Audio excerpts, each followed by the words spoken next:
and they would only let Beanie sell so many records, and that was it. And they wouldn't push it no more. But Beanie, you couldn't be bigger than Jay-Z on Jay-Z's label. You couldn't sell more records than Jay-Z. But all you had to do was listen to Beanie Sigel, and Beanie Sigel was, oh my God. If it got to go down, it's gonna go down. I'ma bust your ass all the way around the board. That's just how I am. When you cross that line to the point where I got to move out, no hesitation, dog. He understand it. Beanie Sigel is widely regarded as one of the best MCs in hip-hop, playing a big role in shaping the sound of early 2000s rap. I still close my eyes, I still see vision. But Beanie wasn't just known for his skills on the mic. He had a serious reputation in the streets too. In fact, he was still active in the streets while balancing his rap career, earning him the nickname the Broad Street Bully. If it got to go down, it's gonna go down. I'ma bust your ass all the way around the board. That's just how I am. And with a name like that, you already know crossing him wouldn't end well. Apparently, Jay-Z learned this the hard way when he tried to play Beanie. Damn, dog, that's how you feel? I feel as though you owe me a conversation. Right. That's it. You too big to talk to me? When you cross that line to the point where I got to move out, no hesitation, dog. He understand that. Word is, Jay-Z sabotaged Beanie multiple times, and as someone who came from the streets, Beanie wasn't about to let that slide. He made it clear he wasn't one to mess with, and was reportedly ready to take their beef beyond music and into the streets. Meanwhile, Jay-Z kept quiet, but silence didn't mean safety, not when dealing with someone like Beanie. And they would only let Beanie sell so many records, and that was it. And they wouldn't push it no more. But Beanie, you couldn't be bigger than Jay-Z on Jay-Z's label. Beanie's street cred was no joke. He was known for handling things directly, like the time he almost beat up some guys who tried to rob Kanye West. Kanye was like at a diner or something. You know the story already? He was feeling how some dudes was like looking at him sideways at his jewelry or whatever. Yeah. And he started to get kind of nervous, and he called you up. Stories like that solidified his no-nonsense reputation. So when it came to his issues with Jay-Z, Beanie wasn't about to let him off the hook easily. There's a lot to unpack, so let's break it down further. Beanie Sigel's life is the kind of story that belongs on the big screen, a true roller coaster with epic highs and devastating lows. His journey took him to the pinnacle of the rap game, only to see it all come crashing down. From the streets of South Philly to the heights of hip-hop superstardom, Beanie's life is as raw and unfiltered as his music. Born and raised in South Philadelphia, Beanie grew up in a tough environment with his mom and 3 siblings. His relationship with his father was complicated, to say the least. According to Beanie, his dad was around and not around at the same time, creating a void that shaped much of his upbringing. Trouble came early. He started getting into it at just 9 years old. By the time he was 14, Beanie had fully jumped off the porch, immersing himself in a lifestyle that involved robbery, drugs, and all the chaos that came with it. Yeah, I've been getting in trouble since 9 years old, juvenile policeman. At 14, you got locked up and you went to the farm. Yeah, Slayton Farms. Yeah, I got locked up 14. I think that was probably the same thing, like robbery.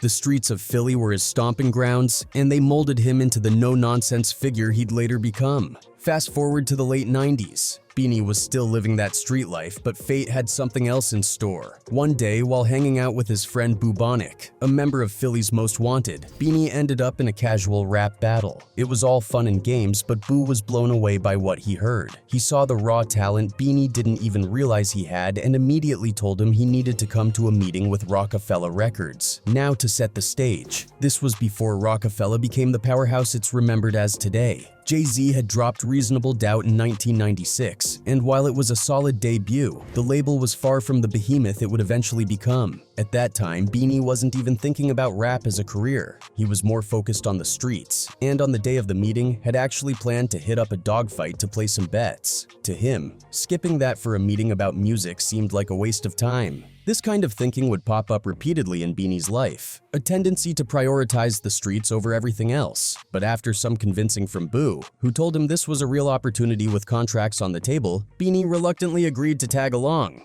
That decision, though made half-heartedly at the time, turned out to be the turning point of his life. When Beanie stepped into that Roc-A-Fella meeting, it was like lightning in a bottle. His raw, gritty style and authenticity stood out instantly. Jay-Z, Dame Dash, and the rest of the team saw the potential in him and wasted no time in bringing him on board. Suddenly, Beanie Sigel went from the streets of South Philly to rubbing shoulders with some of the biggest names in hip-hop. Joining Roc-A-Fella launched his career to the masses, and he became a key player in the label's meteoric rise. Beanie Sigel joined Roc-A-Fella Records right before the label skyrocketed to legendary status. Timing is everything, and for Beanie, the stars aligned perfectly. His debut album, The Truth, dropped in 2000 and made an immediate impact, selling 150,000 copies in its first week. That was a big deal for a new artist, and it firmly established Beanie as one of the hottest voices in hip-hop at the time.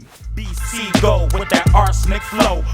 That don't hold me. This success wasn't just about Beanie's talent, though. It was part of a bigger wave happening at Roc-A-Fella. Jay-Z was dominating the early 2000s, and his momentum created what some call the no-limit effect. If you're wondering what that means, think back to when Master P was at his peak. His No Limit records created such a buzz that fans were thirsty for anything with the No Limit tank logo. It didn't matter if it was Master P's album or his cousin's mixtape, people just wanted more.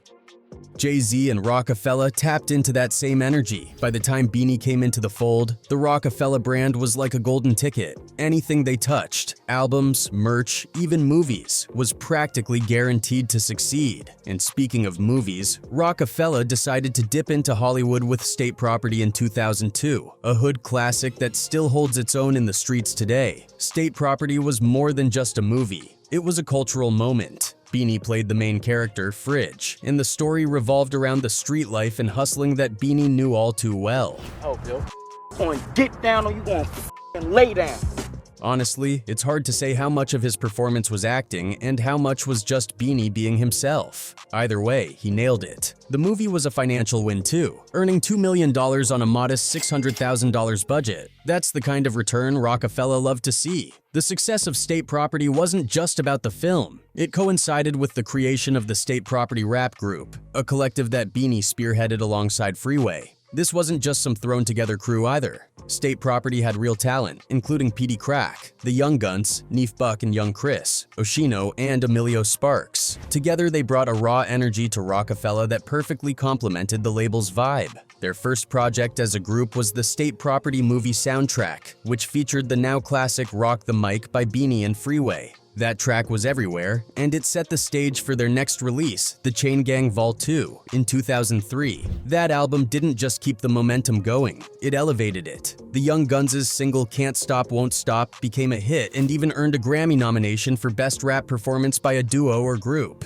It's Beanie Sigel in a race with Young Free, and I got what it takes to rock the mic right, yeah. Now, Beanie Sigel's reputation as a real street dude always followed him, no matter how much success he had in music. While his Roc-A-Fella peers were busy building their rap careers and enjoying the perks of fame, Beans always seemed to have one foot planted firmly in the streets. That reputation wasn't just talk. He backed it up on more than one occasion. One story that shows just how loyal and street-savvy Beanie was happened in 2002. Kanye West, who was still new to the Roc-A-Fella family and fresh off getting his first rock chain, decided to hit up a spot in Philly with his crew for some late-night eats. As they were sitting there, a group of guys approached them. They were smiling, looking friendly, but their intentions were far from it. These dudes were planning to rob Kanye and his crew once they left the restaurant. Kanye, not being from Philly and clearly sensing something was off, decided to call up Beanie. It didn't take long. Within minutes, Beans showed up with a squad of his own. Lead off.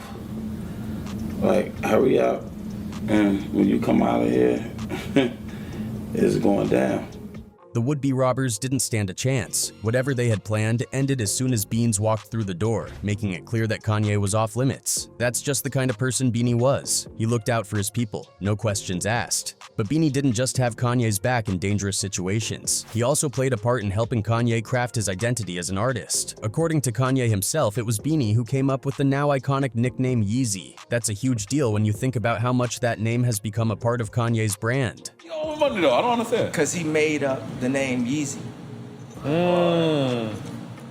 He used to call me Yeezy. Unfortunately, that street loyalty and mentality eventually caught up with him. By 2005, Beanie's constant juggling of street life and his rap career took a turn for the worse. He ended up in jail for a year, and the timing couldn't have been worse. While Beans was locked up, Roc-A-Fella Records was falling apart. Jay-Z and Dame Dash, the two titans behind the label, were at odds, and their feud essentially split Roc-A-Fella down the middle. When Beanie Sigel got out of jail, he came back to a Roc-A-Fella Records that was in shambles. The label he had once been a major part of was no longer the same powerhouse it used to be, and things had already hit the fan. To make matters worse, his own group, State Property, had decided to stay loyal to Jay-Z, which had to sting for Beans. It wasn't just business, it was personal. Beanie openly questioned the loyalty of his crew, wondering how they could stick with Jay after everything. In interviews, Beanie made it clear that he wasn't feeling Jay at the time. He even said he was leaning towards signing with Dame Dash and Biggs Burke's new venture, Damon Dash Music Group.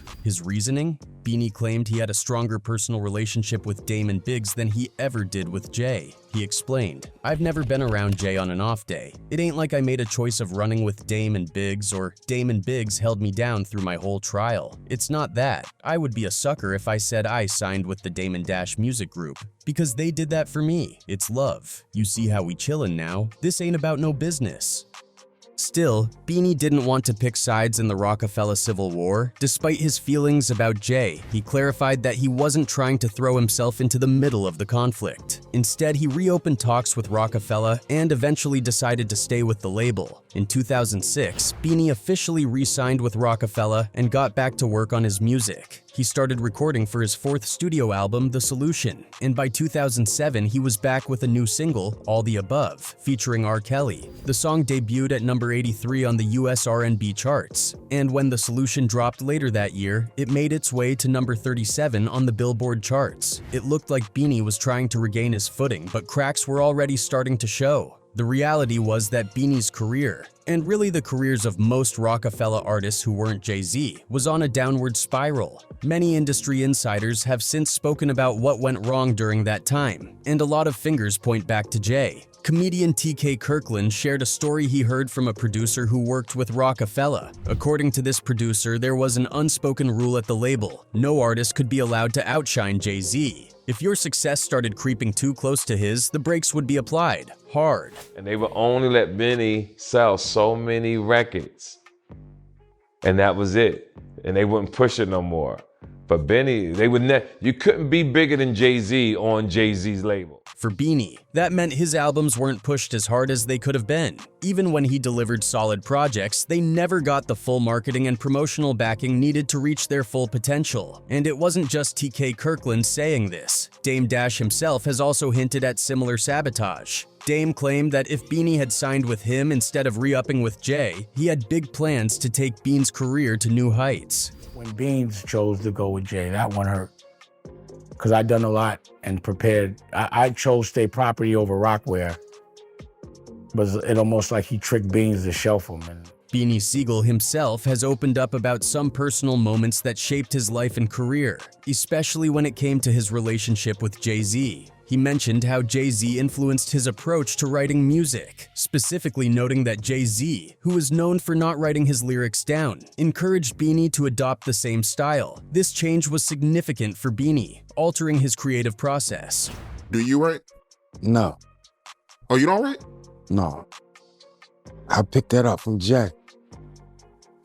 He made me not write. One of the most painful moments in their relationship came in 2003 when Beanie was battling serious legal troubles. Jay-Z showed up for him in court and spoke on his behalf, but he made it clear that he wouldn't take responsibility for keeping Beanie out of trouble. For someone like Beanie, who had looked up to Jay as a brother figure, it was a crushing blow. "I never been crushed like that ever in my life," Beanie admitted later. "That effed me up. That took away a lot of S that I thought we had. Like, that's big, bro." This moment left Beanie reeling. It wasn't just about the case. It was the realization that the bond he thought they had wasn't as strong as he believed. It was a turning point in their relationship, one that left a scar on Beanie's trust. However, not everyone agrees with the narrative that Jay-Z sabotaged Beanie's career. Many fans and industry insiders argue that Jay actually did a lot to boost Beanie's career, from signing him to Roc-A-Fella to featuring him on tracks and pushing his music. But at the end of the day, Beanie's personal choices seemed to play a bigger role in his downfall.